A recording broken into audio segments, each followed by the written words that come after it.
You are driving down a lazy country road, headed into a small town. The sky is beginning to leak a light drizzle onto the pavement in front of you. A close friend is in the passenger seat, quietly playing a game on their phone. About a quarter mile ahead, you can see the traffic light at the southern boundary of the community. You briefly look down to locate the volume knob for the radio and turn it down, bringing your attention then back to the road. "Hey!" your friend shouts. Their sudden transition out of silence startled you, and you glance over in their direction. "I was listening to that," they say. Before you can respond, they exclaim again, "Hey!" this time pointing forward, through the front windshield. Somehow, during this brief exchange, you have come quickly upon the traffic light. It is red. You slam on the brakes, but it's too late. The rain doesn't help. The skid turns into a full slide, taking the vehicle sideways through the median until it slams to a halt, directly into a lamppost. You are slightly in shock, but otherwise can tell you are uninjured. A quick look to your right shows that your companion, also in shock, but uninjured as well. Before you can express relief or begin to survey the situation, you hear a loud groan from outside the car. You look up to see the lamppost you had slammed into begin to slowly lean and then fall forward into the street. It doesn't hit anyone, but a car coming from the left doesn't seem to see it for some reason. They have the green light and continue through the intersection, crashing directly into the post. Your friend looks over at you. "Holy shit," they say. Holy shit indeed. Both your friend and the driver of the other car call 911. They arrive shortly and insurance information is exchanged. A report is filed. Everyone finds a ride home, still dazed by the sudden change in the day's events. A few weeks pass and you finally receive word from your insurance company. The driver of the vehicle that crashed into the pole wants to hold you liable for the damages to their car. They state that you are responsible for running the initial red light, crashing into the post, and thereby creating the conditions in which they wrecked their car.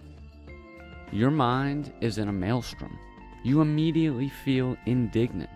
There is no way you can actually be held responsible for this entire event. For starters, if your friend had not shouted so suddenly, you wouldn't have taken your eyes from the road and missed the oncoming red light. Not to mention the wet roads hindering your ability to stop safely. Further, you saw that car coming from 50, maybe 60 yards away. The roads were wet, but visibility was still fair. They could have absolutely stopped in time to avoid the pole. You spend hours after the call with your insurance company pacing your home. You simply cannot afford to pay this claim. You know that a reasonable party would see that you are not responsible. The light post in question, for example, was in need of repair for years. All the light posts in town were. This was an issue you know had been brought before City Council and the mayor. Many of them were already leaning or otherwise damaged, and it was only a matter of time before one of them fell. The city is surely responsible. If the light was in suitable condition, it wouldn't have fallen, no matter how hard you wrecked into it. And what of the other driver? I mean, he must have been asleep to have not seen the post in time. Well, here's the thing. You don't know this, but the driver was asleep. He had just finished his 4th consecutive 12-hour shift at the factory where he works and had nodded off as he approached the intersection. So who is responsible? Is it, as the claims suggest, that you are ultimately at fault for missing the light and hitting the pole? Is the city to blame for knowingly leaving the pole in poor condition for years?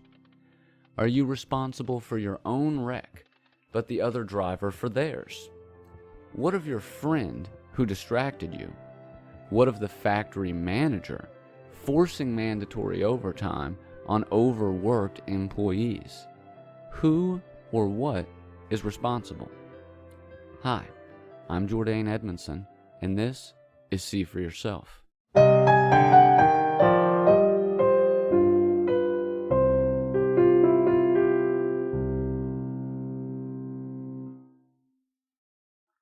Accidents happen, sometimes through some sort of miscalculation or error of our own, sometimes through variables that are out of our control. Oftentimes, it is easy for the majority of people to view these events as what they are: accidents. You didn't intentionally wreck your car into that pole. Yes, the city knew the poles needed to be repaired, but it simply wasn't in their budget to fix them. The other driver certainly didn't intend to fall asleep. And the factory manager? Well, let's leave him out of the equation for now.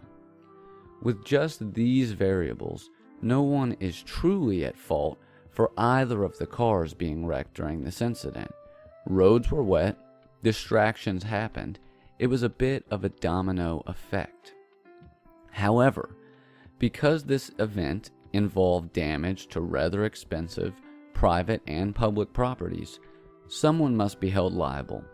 Someone must accept responsibility, or else have responsibility thrust upon them for the financial damages. You have been eyed as the culprit. You can dispute the claim, take it to court. You would need to miss some work for the hearings, but they can't punish you if it's for court, right? But what then? You did miss the red light after all.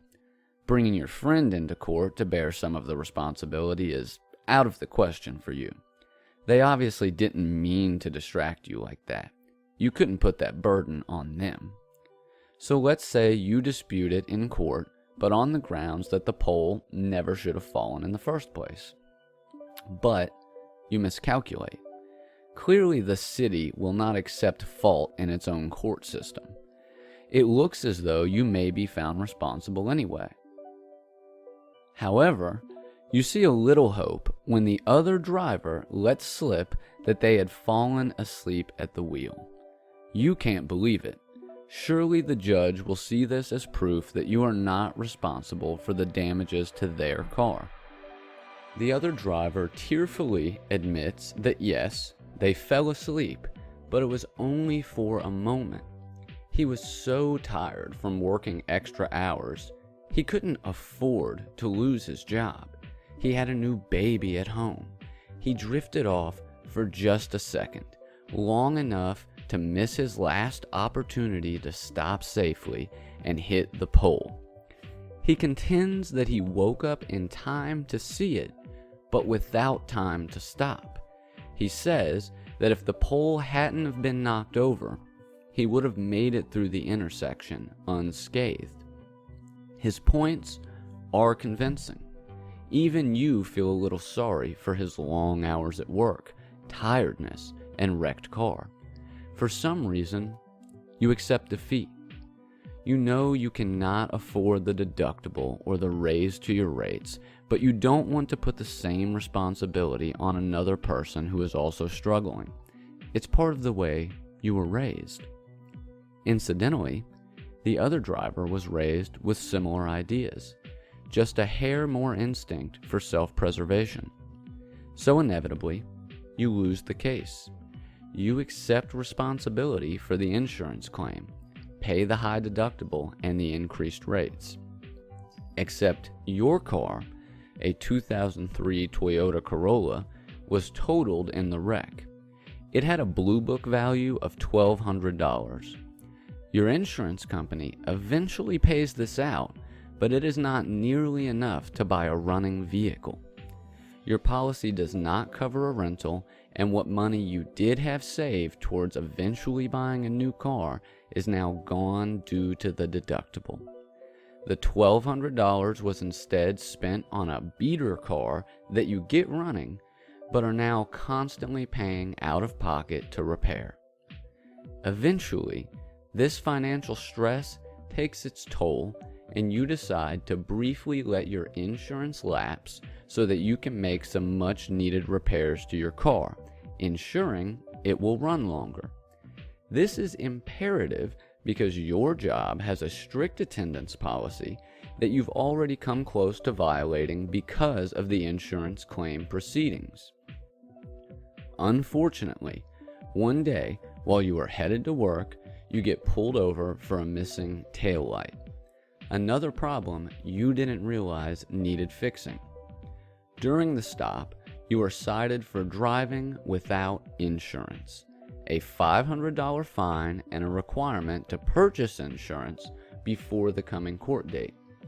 A fine you can't afford and an insurance policy that you already couldn't afford, now mandated by the courts. You decide to skip a couple of the repairs and pray the car holds out, using the coming weeks before the court date to work overtime and save up the money to pay the fine and get insurance. If you can pay for these two things, you can fix the car right after. It just needs to hold out a little while longer. You, though, if you didn't have bad luck, you'd have no luck at all. 2 weeks after you get pulled over, your car overheats and stalls on the way to work. Your boss has had enough and fires you. You now have no source of income and no vehicle to look for work. You live 10 miles outside of town. To walk all the way into town and look for work every day is a daunting task, but you do it. Every day for 2 more weeks, but to no avail. Nowhere is hiring. Your only friend, who was in the wreck with you, tries to help you, but they are struggling themselves. You have no family to turn to, no ties in this small community to reach to for help with a job. Finally, the court day comes and you go, intending to explain your precarious situation and ask for leniency. The judge, though, he has no tolerance for driving-related offenses. His niece was struck by an unlicensed, uninsured, and unskilled driver. When you let slip that your car broke down while on the way to work, attempting to save money for the fine, the judge became irrationally upset. He couldn't believe that you would continue to drive after having already received a citation for lack of insurance. Your story of poverty and necessity meant nothing to him. He couldn't imagine such a lack of respect, such a contempt for the rule of law. You are sentenced to 30 days. When you are released, you still have no job, no car, no family. You now have additional fines, court cost. Your rent wasn't paid while you were away. There is an eviction notice at your door. You decide to swallow your pride and apply for public assistance to keep you afloat until work appears, but you do not qualify, and the budgets have been cut anyway. You have lost your job, car, freedom, and now you are losing your home. Now there is no place to even steady yourself to formulate a plan. No one will help you because you are responsible for your own life. But that's only true sometimes. That day that everything went wrong, when that fateful crash happened, your friend distracted you. You never would have taken your eyes off the road if he had not shouted. And you only instinctively looked because you have an ingrained fear of loud noises from incidents in your childhood that you don't care to discuss. And your friend, he only shouted because he was intimately listening to the song. It was a song that meant a lot to him because of his own personal childhood experiences. He was pulled into a sort of daze while listening, and the song's sudden reduction in volume prompted him to exclaim loudly, perhaps against his will. The lamppost was in disarray and destined to fall at the slightest bump. The other driver was miserably exhausted from trying to survive in the same way you always have. So many variables were at play. In fact, let's not forget the factory manager. He knew that the safest and most reasonable thing to do in order to meet demands was to hire more employees. After all, there were certainly people in need of work in the town. But simply paying his current employees to do overtime only cost about half as much as paying a completely separate person, and that's not even taking benefits into account. The employees knew that the factory was asking for their sacrifice in order to save this money, and many of them accepted this responsibility handed down from the manager because they thought it was their duty to do this in order to keep the factory afloat and keep their jobs. What they didn't know, though, is that the manager was offered a bonus this year. Find a way to up production and bring down cost and receive 15% of the savings as a bonus. Hiring new employees would have actually increased production enough to offset the cost and create more profit, but the manager was short-sighted. He opted for the quicker route to savings. He implemented the overtime strategy that led to our driver being so tired that he fell asleep at the wheel. Because of all of these things happening concurrently, you lost everything, and somehow you are the only one responsible. This all may seem extreme, like a melodramatic tale of woe spun from a series of what-ifs, but I assure you, it's not. In fact, this is just a simplified example of things that happen every day. A mix of circumstances, both within and out of our control, affect our lives in ways ordinary to profound. More often than not, it is easier to see these circumstances when they affect us negatively. When something bad happens, we begin searching for an outside source, some cause of this negativity. Many of us cannot settle into the idea that the bad event was our own fault. That would mean that we did something deserving of negativity. Conversely, if we have a positive experience in our lives, we assume that we are 100% responsible for our own stroke of luck. However, it seems that the same situations, when viewed happening to other people, seem to elicit the exact opposite response. Often, when we see something good happen to another person, we assume they were somehow given an upper hand. Surely, they didn't earn this positivity all on their own. And yet, when something bad happens to another person, we assume they must somehow be responsible for their own negative situation. After all, if something negative can happen to another person out of their control, it could also happen to us. I suppose there is something to be said of relation to other people in our own analysis of the world around us.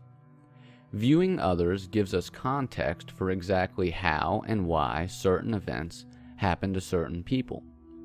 Unfortunately, due to circumstances out of our control, it is sometimes difficult to analyze these events appropriately. There is a popular debate in the social sciences known as nature versus nurture. This is an approach to the subject that I'm not fond of for a couple of reasons. Firstly, the idea of debate is pointless, and no, I will not be elaborating right now. And secondly, I'm not a fan of the use of the word versus. This implies an all or nothing binary in which, at the end of the so-called debate, there will only be one victor. We are either 100% controlled by genetic and evolutionary factors, a sort of pseudoscientific determinism, or we are blank slates at birth, formed 100% by the world around us. Unfortunately, the data actually shows, like most things, it is a relatively even, if confusing, blend. There are genetic factors that might lead to things like mental illness, or even proclivities to certain mental and physical capabilities and talents. These are relatively out of our control. But we also have the ability to learn, to mimic behaviors we see, to analyze the world around us, consciously and subconsciously. We form ideologies and egos, stoked by the input we receive from our environments. One eventual pitfall of trying to categorize the behavior of human beings into these opposing ideas is the inability to test a theory of either. If you set out to conclusively prove that genetics and other inherent factors are the only things that affect the outcome of a person's life, you would soon reach the conclusion that the only way to test this is to raise a large and diverse group of people from birth in complete isolation from the outside world in all its forms. No parent or guardian to nurture them, no stimulation from humans of any kind, seeing as all humans come equipped with their own biases and may influence the test subject somehow. These individuals would need to be raised to adulthood without being directed in any way by the opinions, ideas, or beliefs of another person. They would then, presumably, be released into the larger world to observe how they fare. Obviously, the method itself presents some problems. How could you educate a person on the necessary skills, language, mathematics, etc.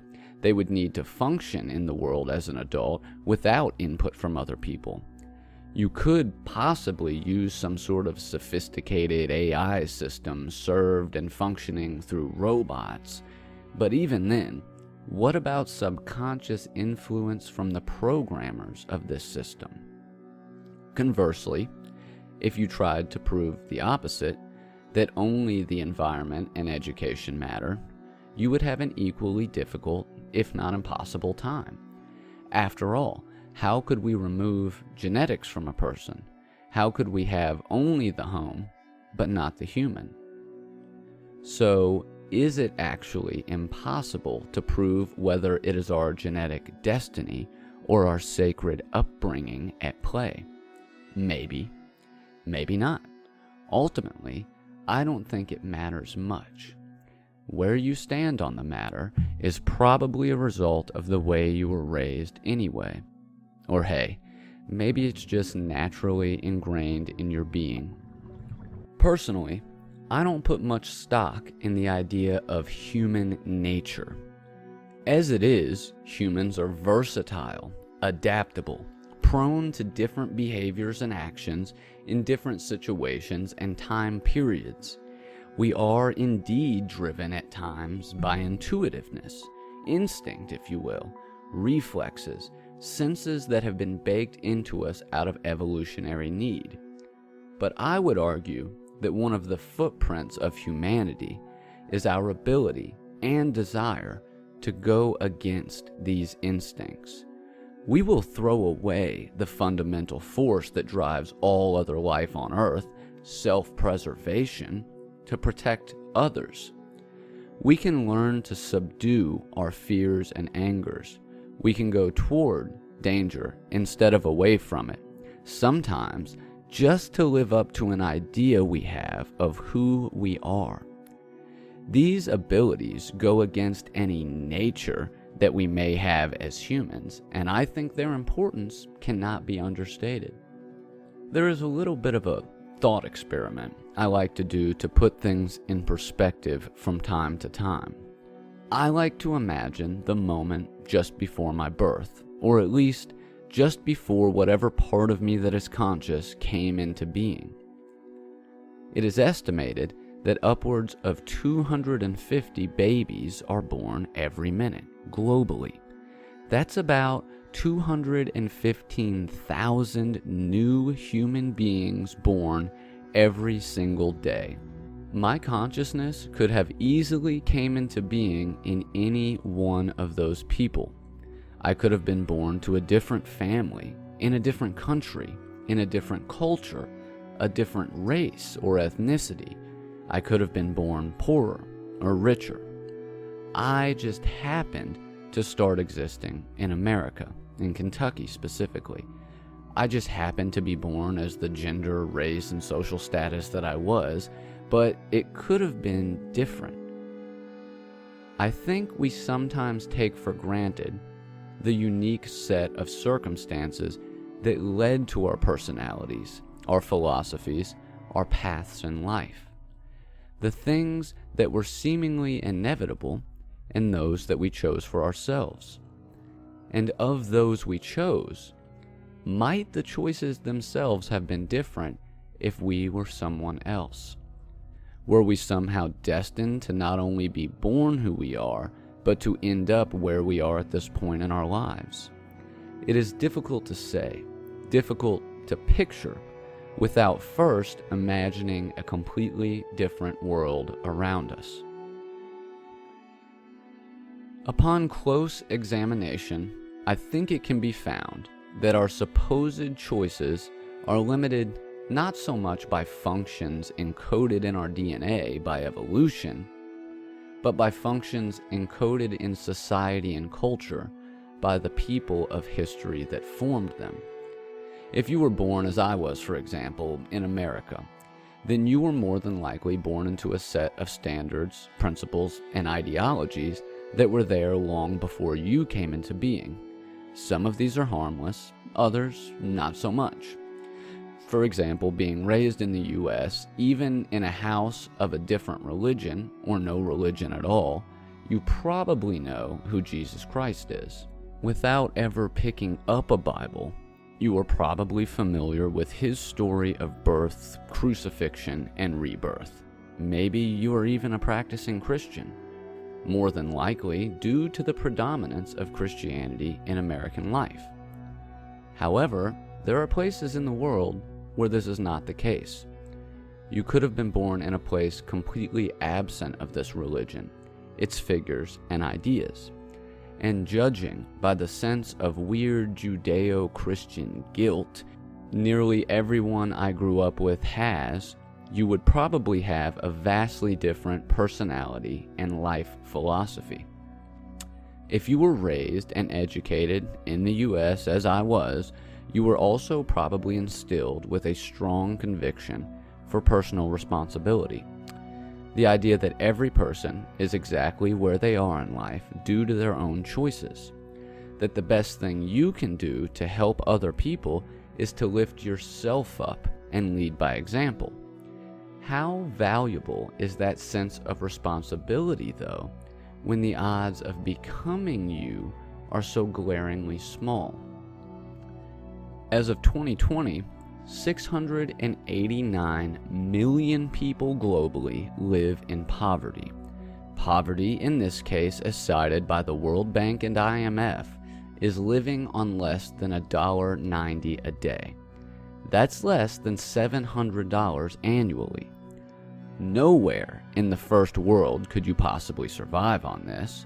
However, if you raise that poverty line to just under $10 a day, which is still only $3,600 annually, not enough to cover bills for 1 month in most US towns, the number of people in poverty globally shoots to 4.4 billion, over half the global population. The odds of being born one of those people are so astronomically high. How much credit could the more fortunate of us really take for our positions in life? We didn't build the systems, philosophies, governments, religions, etc. that we were born into. They were here before us, created by another human being, influencing us all along. As strong, if not stronger, than the DNA that makes us who we are physically. Let's go back, if you don't mind, to the scene from the beginning. A minor accident and a major life event, tied together by a tangled web of individuals all born without consent into their unique set of circumstances. Yourself, your friend, the factory worker, the factory manager, the factory owners and board, the judge, the prosecutor, the insurance adjuster, the adjuster's supervisors. all navigating the prefabricated terrain they were thrust into, living up to and falling short of standards painted for them by a hand long since gone. Each person involved being driven by a set of instincts, boundaries, and ideologies that they developed or built upon to navigate the second-hand lands they are traveling. Your subconscious move to turn the music down as you approach the light, your instinctual glance toward your friend when he exclaimed, the unintentional slip into slumber by the other driver caused by a work schedule he had little control over, the factory manager driven by self-improvement and bootstraps ethic, leading by example in a way that was hammered into him by his father, the no-tolerance judge with a family tragedy motivating his rulings, the insurance company who can only exist by denying as many claims as possible. There are so many variables at play in any given moment. Maybe you didn't glance over at your friend, didn't get distracted, you came to a safe stop. So the other driver, though he still falls asleep, slips through the intersection unscathed and manages to wake up before it's too late. You keep your job, use your savings for a new car, even eventually get promoted. Things get better, as much as they can anyway. You being who you are, where you are, when you are. Now, I don't want it to seem like nothing is within our control. Quite the opposite, actually. Everything that we perceive as imminent about the world we live in is human-influenced, human-created. We have defied human nature at every possible junction. We built walls to cut ourselves away from it, developed ways to outlast the natural inevitability of death. We developed medicine, travel, communication. We created a world that sets apart from nature, for better or worse. And so we are a species that sets apart from nature. Nothing about the way we operate is absolute. We made up cultures, societies, governments, money, and that means we can change it. We aren't trying to change the flow of the tides. These are things that didn't exist before we created them. Human beings chose what it means to be American, black, white, a man, a woman, Christian, Muslim, successful, a good person. A look back in history shows us that these meanings can and have changed throughout times, places, and cultures. Before the human mind assigned a name and meaning to everything, including itself, the world was a blank slate. Since then, we have filled it with our ego, hubris, and idealism. And even though the slate is now near full, it can be erased. It can be amended. I would even argue that it needs to be, preferably sooner than later. The world we inhabit is not concrete. Okay, literally a lot of it is made of concrete, but philosophically speaking, the way the world functions is not. It is not genetically or divinely destined to any one means or end. Society isn't the way it is because of some natural and unavoidable law, despite what some people may believe. Society was designed by people that came before us to fit certain needs of the times. Depending on where you live, that could have been sustainable community or to preserve systems that benefited those designing society. Either way, they are still changeable, moldable. Times have changed, needs have changed, and our ability to meet those needs has changed. So why not change some other things as well? You cannot choose which society you will be born into, but you can change the society itself when you get there. You cannot decide which systems of privilege and or oppression you will face as a result of your genes, but we can work to remove those systems altogether. Destiny, as a divine path we are hand-picked to walk down, may not exist. What seems more likely is that we are scattered randomly onto a set of paths, not divinely carved out, but carved out by other human beings that came before us. These paths evolved over time, shaped by cultures and customs, rules, regulations, and religious red tape. Destiny seems to be the paved roads and the guardrails alongside them. The world that was built by people of the past, a landscape designed and coded by an outside force, history. The only choices open to us being the ones that fit within the framework. Imagine the world right as you came into being. What gender will you be born as? What ethnicity and in what country? What social and economic class will your family be in? What political system will you live under? No matter where and who you show up as, these questions will all share one answer. One that was already created before you were born. Unless you live through a major historical shift, chances are you will live your entire life under the ideological umbrella of a political belief, philosophy, religion, culture, and society that was thought of by other human beings, with no input from you. Your choices will be limited by the way the world is already set up. Like inhabiting a video game avatar and being limited by their stats and abilities, the game's map and programming. So choice in this discussion becomes less relevant than, say, control. We may not have a direct choice in a lot of the factors in our life, but we do have the ability as humans to change the systems that perpetuate those factors. If a law exists that is accepted by the majority to do more harm than good, let's use marijuana prohibition as an example, we don't really have a choice about whether or not this law exists. Someone already thought it up, drafted it, got it passed. However, we do still have an element of control. We can still work to repeal laws like this, effectively changing the rules, and thereby the choices we have in life.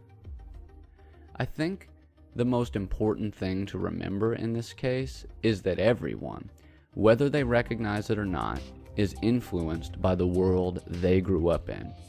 Yes, there are genetic factors that would play out independently of the environment. Without something like genetic manipulation anyway, you will never be able to decide what color your eyes will be, how much melanin will be in your skin, or what kind of organs will be present or missing from your body. The meanings attached to these characteristics, though, we have control over.